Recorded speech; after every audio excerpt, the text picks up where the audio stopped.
Digital Library of the Finnish National Archives. From the magazine, Panan Midsummer, Panan Johannes, published originally the 1st of January, 1926. Finns around the world. The role of Finns in the colonization and independence of the United States. On the occasion of the great commemorations in the United States this summer 1926, and the trip of Finns in America to Finland. Big memories. This summer is a true summer of great historical memories, to which Finns also have a rightful share. 300 years ago, or more precisely, on the 14th day of June 1626, Gustav II Adolf, the hero king of Finland, of Sweden, confirmed the privileges and exclusive rights of the Swedish West Indies, or Southern Trade Society, to trade and allotment operations in Asia, Africa, America, and Magellanica. But this great king soon had more important things to think about than assisting the merchant Germans. He hastened to take part in the religious war in Germany, in which he then fell to a heroic death. And it was not until 1637–38 that the ships of the merchant society, Kalmar Nickel and Fagelgrip, under the command of Peter Minute of the Dutchman, sailed ashore in the delta of the Delaware River and established the colony of New Sweden. What role did Finns play in this matter? We shall hear that shortly. About 50 years after this, after the new colony had fallen first into the hands of the Dutch, and then the English Puritan, William Penn, arrived in the backlands of New Sweden, then inhabited by Finnish settlers, and he founded the city of Holy Brotherly Love, Philadelphia, at a new settlement called Sauna, at the confluence of the Delaware and Schuylkill rivers. Nearly a century later, in 1774, the city of Philadelphia, the first joint congress of the English colonial states of North America, met to consider what action should be taken in response to the intolerable oppression by the mother country. And on the 4th of July, 1776, a very significant decision was reached there. When voting, the votes were tied, but the representative of the host country, Finnish-born John Morton, in Finnish Juho Martinen, his vote resolved the matter so that the 13 colonial states broke away forever from British rule and declared themselves independent United States of North America. To commemorate the 150 years of this event, one of the greatest and most productive decisions in the history of the world, a Pan-American exhibition will be opened this summer in 1926, in the metropolis of Philadelphia, and many festivities will not forget the role of Finns in the events reported. And finally, this summer, we will see more members of our overseas immigrant nation with us than ever before. Oppressed children. The settlement history of North America is full of surprises. The founder of New Sweden, Peter Minute, who has already been mentioned, had a few years earlier, in 1612, purchased from the Indians an island called Manhattan at the mouth of the Hudson River. He had paid a trinkets for it, worth only $2. There he founded the colony of New Amsterdam. 50 years later, it fell to the English and changed its name. It became the beginning of the world's youngest and largest metropolis, New York. Returning to the Swedish colony enterprise, we learned that it became very difficult to get settlers there. Migration to an overseas, unknown continent, among wild pagans and forest beasts, was more frightening than tempting. Peter Minute had been pushed along with many criminals even convicted of manslaughter who had been presented with two alternatives, emigration or the gallows. Of the two evils, the male Golds chose the seemingly milder punishment. But for the following settlements, 11 in all, were made to New Sweden. The paternal government had already invented more suitable people. It was obtained from Finnish forests in central Sweden. King Gustav Vasa, and especially Charles IX, had previously moved or lured thousands of Finnish settlers there, from Savo and Northaim, Ostrobothnia, Karelia and Ornus, to clear the wild wilderness forests of Värmland, Norrland, Hälsingland, Medelpad, Talanland, Angermanland and southern Lapland for farmland, among other things. The so-called poorer people of Sweden did not look favorably on the Finnish newcomers, who stubbornly stuck to their own Perkele language and the preparation of arable land by burning wilderness. The word, Perkele, means a Finnish curse word. The word karski farming means that the Finns cultivated fields that they had first made with hard work, in some ways by burning the area first and then lifting stones and tree roots from the ground, by leaving the black soil in the ground as a good growing medium. When the Finns had worked tirelessly to open farmland in the previously dreaded deserted raven forests, Swedish settlements began to move to them, vigilantly occupying the young fields and killing their farmers. The High Swedish Authority, which had moved the Finns here partly by temptation, partly by coercion, now turned a deaf ear to the constant complaints of its own countrymen, and published a long series of increasingly blunt decrees that placed Finns completely outside the law, in the position of dangerous criminals and wild beasts of the forest. In the year 1636, a royal decree decreed that if the Salo Finns do not move back to Finland before the next holiday, May Day, they shall be imprisoned.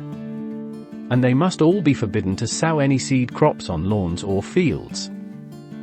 If any of them should dare illegally or without good reason to continue to hide on the Swedish side, we give authority and permission to our governor and a stern order to seek and seize them in every region, to put them in neck irons, and to bring us and the crown to works and castles and houses, for us to further order and use.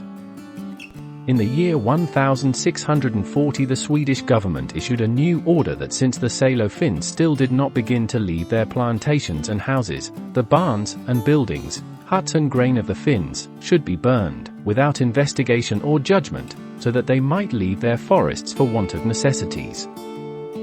And when the persecuted race of the true Finnish Sisu still remained on their own farms and fields, and held fast to its customs and language, a decree was again passed in the year 1646, that every Finn who will not want to learn Swedish, attends church, courts, and meetings, and in every way tries to be obedient to authority, and obedient to priests, and pious and gentle to the Swedes, its home shall be burned. The house book is made null and void, and he becomes like outlaw criminal before every Swede.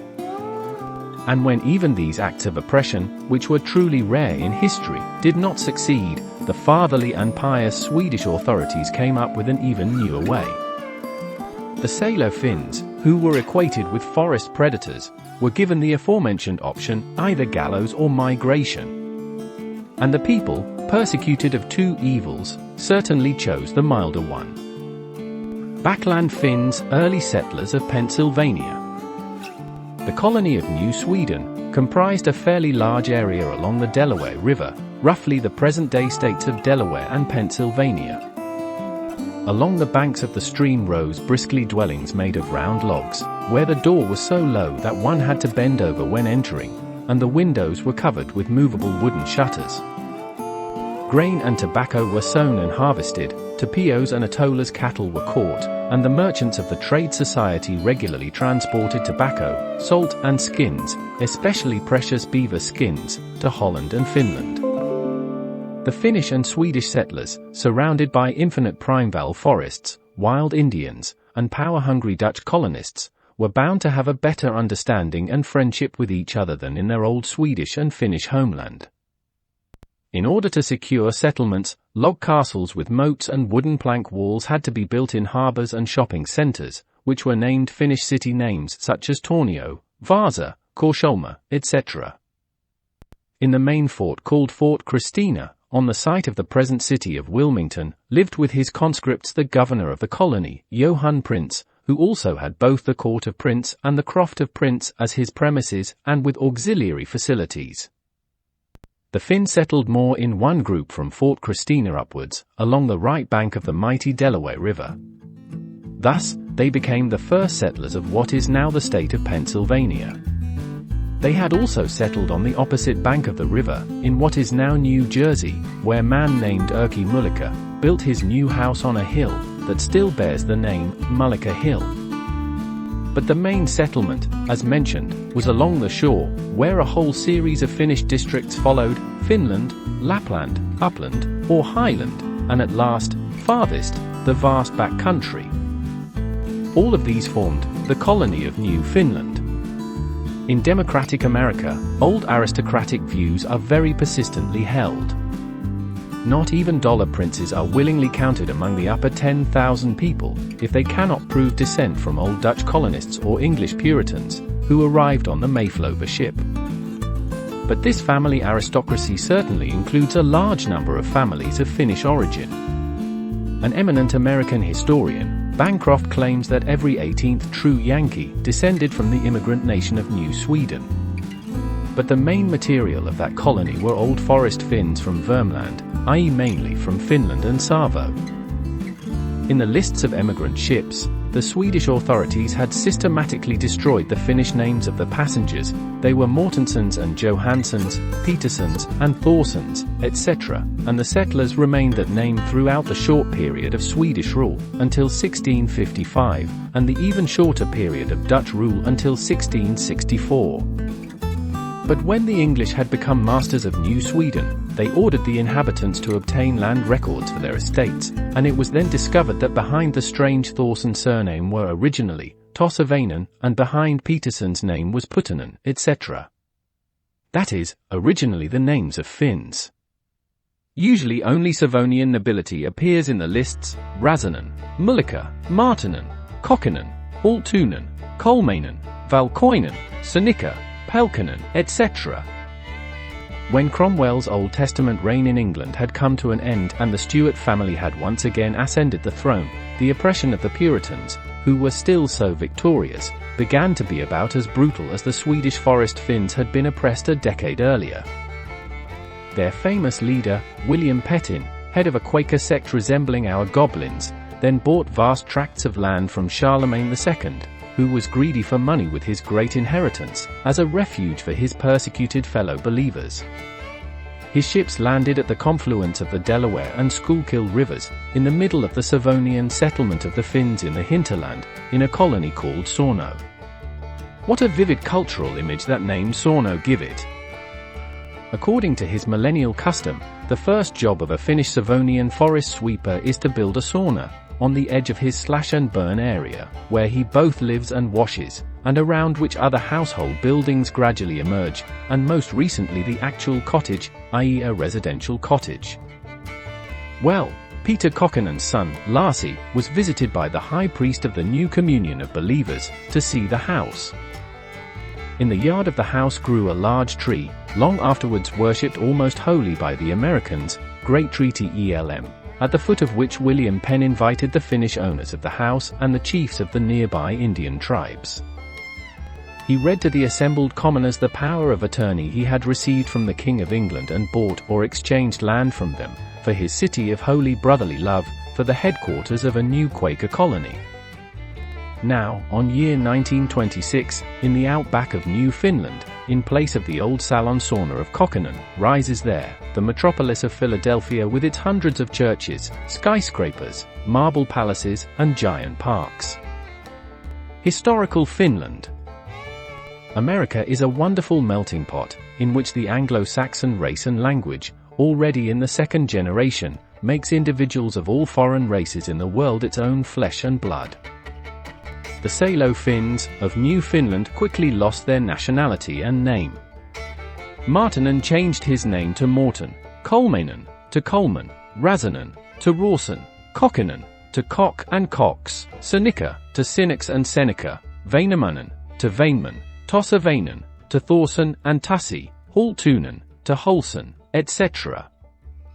Many of these Finnish families have, even with Americanized names, portrayed members who have distinguished themselves in American history and become famous.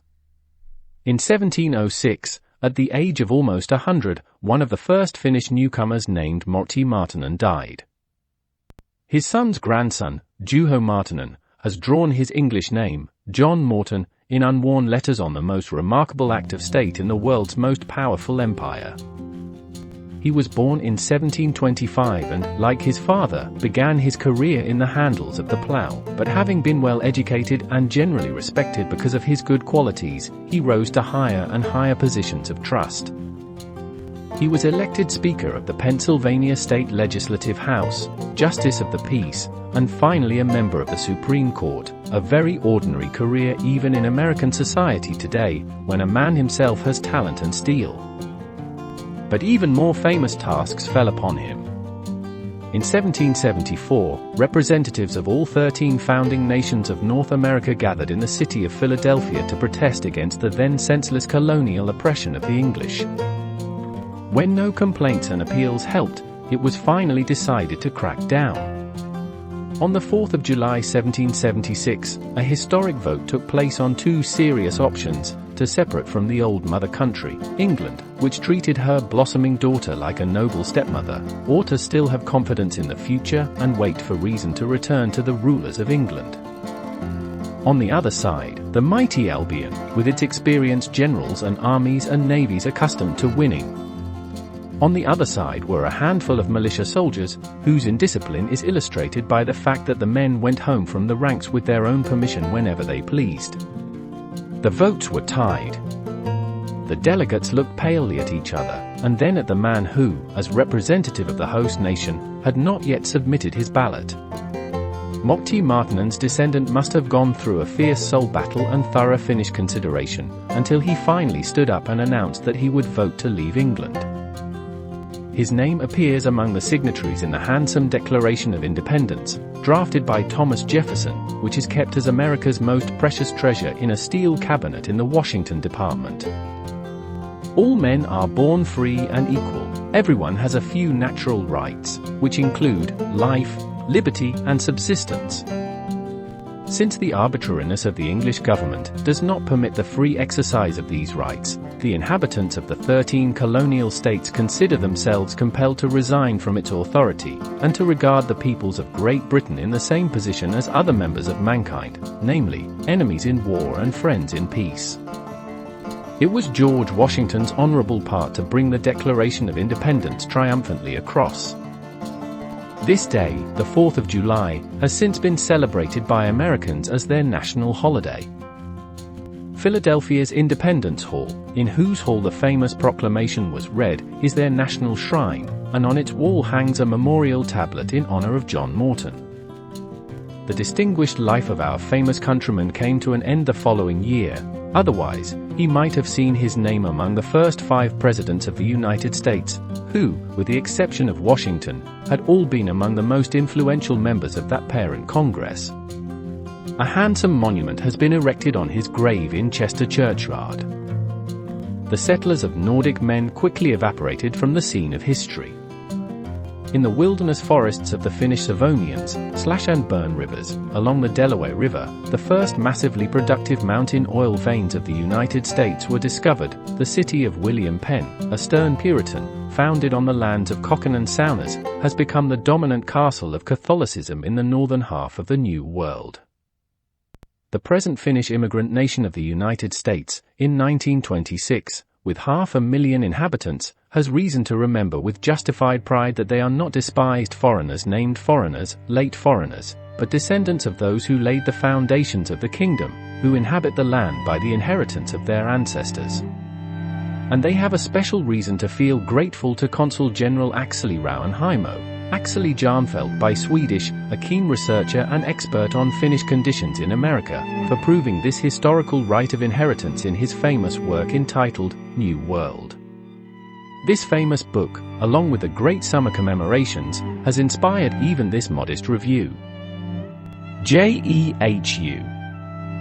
This article was originally published in Finnish in the magazine named Päivän Juhannus the 1st of January 1926. This digital publication can be found in the materials of the National Library of Finland. The translation from Finnish to English was made as a hobby by Esa Fanila, among others with the help of Google Translate.